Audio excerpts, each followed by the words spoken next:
Hello viewers, welcome to filmi craft. நான் உங்கள் அருண். இந்த எபிசோடில் சென் ஹெல்ப் படம் எப்படி இருக்குது அப்படின்னு தான் இங்கே நம்ம பார்க்க போகிறோம். இந்த படத்தில் கதாநாயகி ஒரு கார்ப்பரேட் கம்பெனியில் ஒர்க் பண்ணிகிட்டு இருக்காங்க. அந்த கம்பெனியுடைய ஓனரு ரொம்ப நல்லா ஹார்ட் ஒர்க் பண்ணுறோமா, அதனால் அடுத்து வைஸ் பிரசிடெண்ட்டாக ஒன்றை தான் நான் ப்ரொமோட் பண்ண போகிறேன் அப்படின்னு சொல்லி ஒரு வாக்குறுதி கொடுக்குறாப்புல. அதில் கதாநாயகிக்கு உச்சக்கட்ட சந்தோஷம். பரவாயில்ல, இவ்வளோ நாள் உழைச்சோம், அதுக்கான பலன் கிடைக்க போகுது அப்படின்னு ஒரே குதூகலமாக இருக்கிறாங்க. ஆனால் இவங்க எதிர்பார்க்காத அளவுக்கு திடீர்னு அந்த ஓனர் வராமல் அவருடைய பையன் புதுசாக சிஇஓவாக இப்போ கம்பெனியில் அப்படி உள்ளே வர்றாப்புல.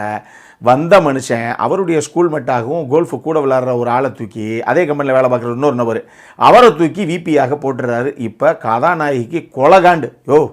அவர்கிட்டே போய் நேர என்னை பார்த்தா எப்படி தெரியுது, 7 வருஷம் அந்த கம்பெனிக்காக உயிரை விட்டு உழைச்சிருக்கேன், இவன் வந்து ஜாயின் பண்ணி 6 மாதம் தான் ஆகுது, அவனுக்கு விபி ப்ரொமோஷனா, அப்போ நான் என்ன சொம்பா அப்படின்ட்டு அந்த அம்மா பயங்கர கடுப்பாக பேசுது. உடனே அந்த ஆள் சொல்கிறாப்புல, நீங்கள் அவ்வளோ ஹார்ட் ஒர்க்கர்னு இப்போ நாங்கள் ஒத்துக்கிறோம், அதானே, எனக்கு என்னமோ பர்ஃபார்மன்ஸில் பெருசாக நம்பிக்கை இல்லைம்மா, வேணா ஒன்று பண்ணலாம், இப்போ நம்ம அடுத்து ஒரு அஃபிஷியல் ட்ரிப்பு ஒன்று தாய்லாந்துக்கு போகிறோம் ஒரு மேர்ஜருக்காக, வேணும்னா நீ எவ்வளோ திறமசாலிங்கிறத அங்கே போய் கிளைண்ட்டை காமிய, அதை மட்டும் நீ சுமூகமாக பாசிட்டிவாக முடிச்சு கொடுத்துட்ட அப்படின்னா உன் ப்ரொமோஷனை பற்றி நான் யோசிக்கிறேன் அப்படின்னு சொல்லிவிட்டு நம்ம அந்த கம்பெனியுடைய சிஇஓ, நம்ம கதாநாயகி, இன்னும் ஒரு சில பேர்னு சேர்ந்து எல்லாரும் தாய்லாந்துக்கு கிளம்புறாங்க. மேட்ரு என்னென்னா, போகிற வழியில் கடலுக்கு மேலே அந்த போகிற ஃப்ளைட்டு ஒரு மிகப்பெரிய விபத்தை சந்திக்குது. நேரம் நொறுங்கி கடலுக்குள்ளேயே விழுந்துருது. எல்லாரும் கடலில் உள்ளே போயிடுறாங்க. இப்போ கண்ணு முழிச்சு பார்த்தா நம்ம கதாநாயகி ஒரு தீவில் தனியாக கண்ணு முழிக்கிறாங்க கரையோரமாக. என்ன, எங்கே வந்து நிற்கிறோம், நம்ம மட்டும் தான் இருக்குமா அப்படின்னு பார்த்தா அந்த பாஸ் இருக்காருல்ல, அந்த சிஇஓ, அவரும் பக்கத்தில் அந்த பக்கம் கொஞ்சம் ஒரு 100 மீட்டர் தள்ளி சுயநினைவு இல்லாமல் அவர் கிடக்கிறார். இப்போ சரி ஓகே அப்படின்னு அவரை தூக்கி கொண்டு போய் ஒரு இடத்துல அப்படி செட்டில் அவுட் பண்ணி அவருக்கு ஃபஸ்ட் எய்ட்லாம் பண்ணி அவரை சரி ஓகே அப்படின்னு எல்லாம் ஆஸ்வாசப்படுத்துகிறாங்க இவங்க. ஆனால் அவர் கண்ணு முழிச்ச பாடு இல்லை. இதுக்கப்புறம் இந்த கதையில் என்னதான் நடந்ததுங்கிறது தான் இந்த படத்துடைய மொத்த கதையை. இந்த படத்தை பொறுத்தளவுக்கு இது சாம் ரேமியோடைய ஒரு படம்.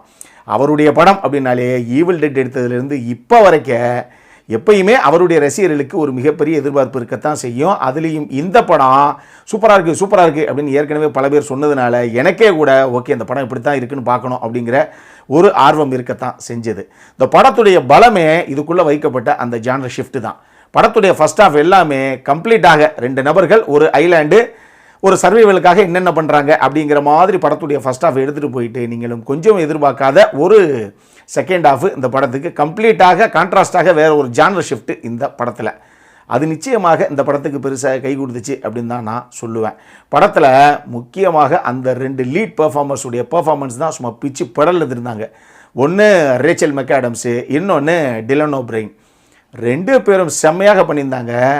ரேச்சலை பொறுத்தளவுக்கு அந்த முதல் தடவை அந்த ஐலாண்டில் அந்த ஃபயரை கிரியேட் பண்ணதுக்கப்புறம் அவங்க குதிக்கிற அந்த குதி இருக்குது பாருங்கள், என்ன தான் நமக்கு கேஸ்டவேல டாம் ஹேங்க்ஸ் குதிச்ச அந்த குதியை ஞாபகப்படுத்தினா கூட ரேச்சலும் அது ரொம்ப அழகாக அந்த சீனை புல் ஆஃப் பண்ணியிருந்தாங்க. அதே மாதிரி ஒரு எமோஷனலான ஒரு ஃப்ளாஷ்பேக்கை சொல்லிவிட்டு கிளிசரனே இல்லாமல் டப்புன்னு கண்ணில் தண்ணியை கொண்டு வரதெல்லாம் வாய்ப்பே இல்லைப்பா, பிறவி நடிகம்மா நீ அப்படின்னு. ரேச்சல் நல்ல ஒரு ஆர்டிஸ்ட், எல்லாத்துக்கும் தெரியும், அட்டகாசமாக கொண்டு வந்தாங்கப்பா. அப்படி ஒரு நேச்சுரலாக ஒரே டேக்கில் அப்படி சரக்குன்னு கொண்டு வந்திருந்தாங்க. அந்த சிங்கிள் ஷாட்டில் சூப்பராக இருந்தது அது. அதே மாதிரி அந்த கிளைமேக்ஸ் சீக்வன்ஸ் அவங்க ஹேண்டில் பண்ண விதம் ரொம்ப நல்லாவே இருந்தது. அட்டகாசமான ஒரு பர்ஃபார்மன்ஸு அவங்க கிட்ட இருந்து.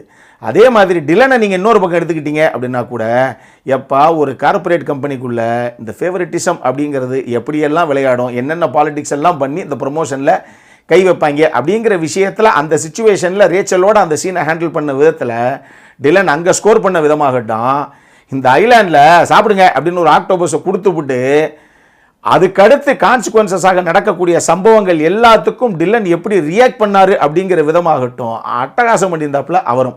இந்த 2 பேரும் பெர்ஃபார்மன்ஸில் தான் அந்த மொத்த படத்தையும் தூக்கி பிடிச்சாங்க அப்படின்னு நான் சொல்லுவேன். இதுபோக சப்போர்ட்டிங் காஸ்ட்டில் எல்லாருமே கொடுக்கப்பட்ட அந்தந்த கதாபாத்திரங்களுக்கு என்ன தேவையோ நேர்த்தியாக ஸ்க்ரீனில் கொண்டு வந்திருக்காங்க. மேக்கிங்காகவே இந்த படத்தை சூப்பராக கொண்டு வந்திருந்தாங்க. அதுக்கு ஒரு பான சோத்துக்கு ஒரு சோறு பதம்னு சொல்லுவோம் இல்லையா, இந்த ஃப்ளைட் ஆக்சிடென்ட் சீக்வன்ஸ் ஒன்று போதும் எந்த அளவுக்கு கொண்டு வந்தாங்கன்னு அது ரொம்ப சூப்பராகவே பண்ணியிருந்தாங்க. சினிமாட்டோகிராஃபரான பில் போப்பு அந்த ஐலாண்டு மொத்தத்தையும் அந்த ட்ரான் ஷாட்டில் அங்கங்கே அவர் காட்சிப்படுத்தின விதமாகட்டும், ஈவன் அந்த மொத்த ஐலாண்டு மேட்சா அழகாக இருக்குல்ல, இவங்க எங்கள் சர்வைவலுக்கு ரொம்ப போராடிக்கிட்டு இருப்பாங்க, அது ஒரு விஷயம். ஆனால் நமக்கு பரவாயில்லைங்க, என்ன அழகாக இருக்குல்ல இந்த ஐலாண்டு அப்படிங்கிற மாதிரி ஒரு ஃபீலை கொடுக்குற அளவுக்கு நல்லா விஷுவலி அப்பீலிங்காக சூப்பராக பண்ணியிருந்தார் அவர். இந்த படத்தில் பிளாக் காமெடியாக ஒரு சில காட்சிகளையும் அங்கங்கே எஃபெக்டிவாகவே இந்த டீம் ஒர்க் அவுட் பண்ணியிருக்கு அப்படின்னு தான் நான் சொல்லுவேன். சரி, இதெல்லாம் இருக்கட்டும். இந்த படத்தில் என்ன சார் பிரச்சனை அப்படின்னு கேட்டிங்கன்னா, மொத்த படமாக பார்த்து முடிச்சதுக்கப்புறம் எனக்கு என்னவோ இந்த படம் எங்கேயுமே ஃப்ரெஷ்ஷாக புதுசாக ஒரு சில விஷயங்களை இவங்க பண்ணிட்டாங்க அப்படிங்கிற மாதிரியே தோணலை, அந்த ஒரே ஒரு ஜான்ரா ஷிஃப்ட்டை தவிர.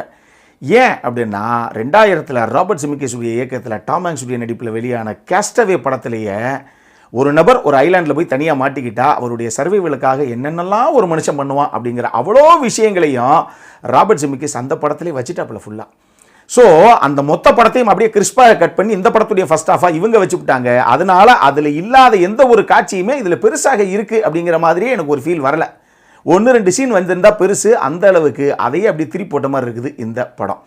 வேற செகண்ட் ஹாஃபுக்கு கதைக்களம் நகரும்போது 1990 கேத்தி பேட்ஸ் தன்னுடைய நடிப்பில் தெரிக்க விட்ட மிஸ்ரி படத்தை அப்படியே தூக்கி வச்சுட்டாங்கிற மாதிரியே ஒரு ஃபீலு.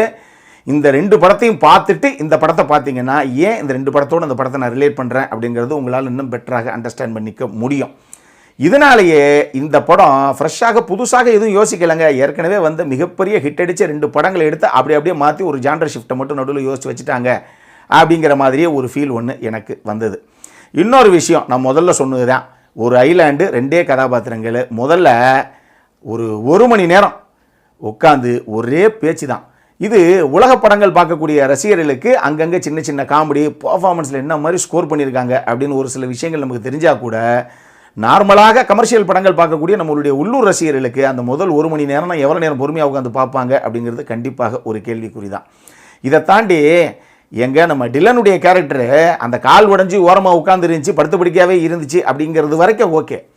லேட்டர் ஆஃப்லலாம் அந்த கதாபாத்திரம் ஆடுது ஓடுதுன்னு சொல்லி எல்லா விஷயங்களும் வந்து பர்ஃபெக்டாக அது ரெடி ஆகிடுது எல்லாத்துக்கும். அப்படி இருக்கக்கூடிய தருணங்களில் கூடவா கதாநாயகியுடைய கண்ணில் பட்ட அந்த பீச் ஹவுஸ் அவருடைய கண்ணில் படவே கிடையாது, எங்கேயோ இடிக்குதே அப்படிங்கிற மாதிரியே எனக்கு ஒரு ஃபீலும் வந்தது இந்த படத்தை பார்க்கும்போது. ஆனால் அந்த விஷயத்தை அந்த கடைசி கிளைமேக்ஸை தவிர வேறு எங்கேயுமே பெருசாக அவருக்கு தெரிஞ்சுக்கிட்ட மாதிரி எதையும் இவங்க காமிக்கல. மொத்தமாக இந்த படம் எப்படி இருக்குது அப்படின்னு கேட்டிங்கன்னா, என்ன மாதிரியே கேஸ்டவே மிஸ்ரின் 2 படத்தையும் பார்த்த நபர்களாக இருந்தீங்கன்னா ஒரு மாதிரி ஓகே இருக்குதுங்க அப்படிங்கிற ஒரு ஃபீலை இந்த படம் கொடுக்கறதுக்கு உங்களுக்கு வாய்ப்பு இருக்குது. கேஸ்டவே எல்லாருமே பார்த்துருக்க வாய்ப்பு இருக்குது, மிஸ்ரி பல பேர் தவற விட்டுறதுக்கும் வாய்ப்பு இருக்குது. அதனால் நான் கேஸ்டவே பார்த்துருக்கேன், மிஸ்ரி பார்த்ததே கிடையாது அப்படிங்கிற நபர்கள் தியேட்டருக்கு போய் ஒரு தடவை தாராளமாக பார்க்கலாம். பரவாயில்லைங்க, வித்தியாசமாக இருக்கல ஒரு மாதிரி அப்படிங்கிற ஃபீலை கொடுத்து உங்களை கொஞ்சம் என்கேஜ் பண்ணக்கூடிய படம் தான் இது. அடல்காரண்டை பொறுத்தளவுக்கு இந்த படத்தில் செக்ஷுவலாக எந்த ஒரு விஷயம் பெருசாக போர்ட்ரே பண்ணப்படலை. பட் ரத்த கொடூரமாக கொலவெறியாக ஒரு சில காட்சி பிரிவுகள் உள்ளே இருக்குது. இந்த படம் A-certified படம் தான். பட் அதர் தன் தட் இந்த படம் கொஞ்சம் டிஸ்கஸ்டிங்காக ஒரு சில இடங்களில் இருக்கத்தான் செய்யுது. யூ ஆர் கோனா த்ரோப், அதை மட்டும் என்னால் சொல்ல முடியும். ஆம்லேட் உறுதி சாப்பிடும் போதெல்லாம் தயவு செஞ்சு இந்த படத்தை பார்த்துடாதீங்க.